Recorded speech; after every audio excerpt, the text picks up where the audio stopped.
आज के प्रवचन के शॉर्ट में हाँ, आज मैंने इनको 3 सूत्र दिए हैं कि पहला सूत्र है तो मतलब भगवान का नाम लेना, प्रभु को नहीं भूलना। दूसरा मैंने दिया इन लोगों को कि मतलब दूसरों का सम्मान करना।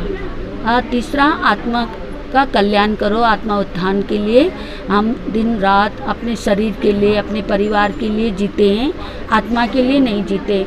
जो हमारे भीतर परमात्मा है, अप्पा सो परमाप्पा बोला परमात्मा ने, तो भीतर हमारे जो परमात्मा है उसका हम ध्यान नहीं दे रहे।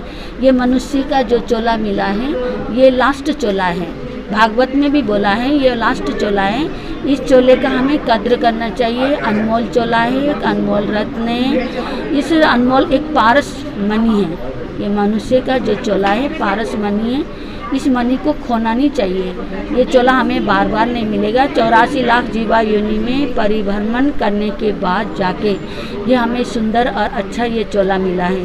तो इस चोले में हमने अच्छे काम करेंगे तो हमारा कल्याण होगा। इस चोले में हम अच्छे काम नहीं करेंगे तो हमारा कल्याण नहीं होगा। फिर से हमें 84 लाख जीवा योनि में परिभ्रमण करना पड़ेगा।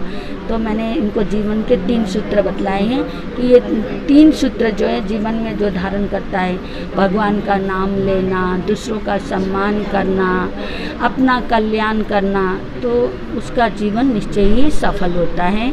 और ये मनुष्य चोला पाने का भी उसको सार्थकता मिलती है।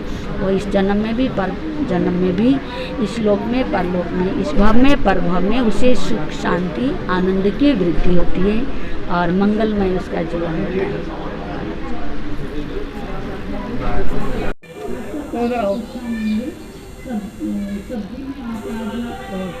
किस तरह का एक प्रवचन की श्रृंखला चल रही है महाराज? आज महाराज साहब के प्रवचन हैं। प्रवचन में महाराज साहब ने धर्म के बारे में जानकारी दी, तपस्या के बारे में प्रेरणा दी कि आप तपस्या करने से अपनी काया का उद्धार करते हैं और आपको उससे बढ़िया होता है।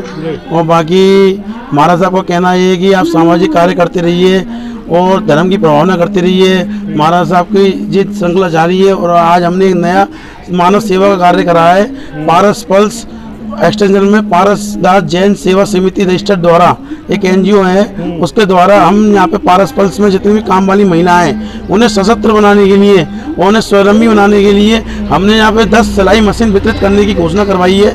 और यहाँ पे हर महीने महाराज साहब के हाथ से 2 सिलाई मशीन वितरित करी जाएंगी। 5 महीने में 10 मशीनें वितरित करी जाएंगी। कुछ ही समय में यहाँ पे स्वास्थ्य के लिए OPD की व्यवस्था भी कर रहे हैं डॉक्टरों की, जिससे OPD लगे, जिससे लोगों को स्वास्थ्य लाभ मिले। और महाराज साहब का काफ़ी आशीर्वाद है और ये सब कार्य महाराज साहब के आशीर्वाद करने हैं। और इसी उपलक्ष्य में हमारे समाज की बहुत बड़ी क्षति हुई है। पूर्व निहाल सिंह जैन सांसद जी जो हमारे बीच नहीं रहे, उनके लिए भी हमने सामूहिक रूप से 5 मिनट का जाप रखा है और मौन रखा है। और उनकी आत्मा को शांति दे भगवान, उनके परिवार को धैर्य प्रदान दे, इसकी महाराज साहब ने भी प्रार्थना करी है और सभी लोगों ने प्रार्थना करी है।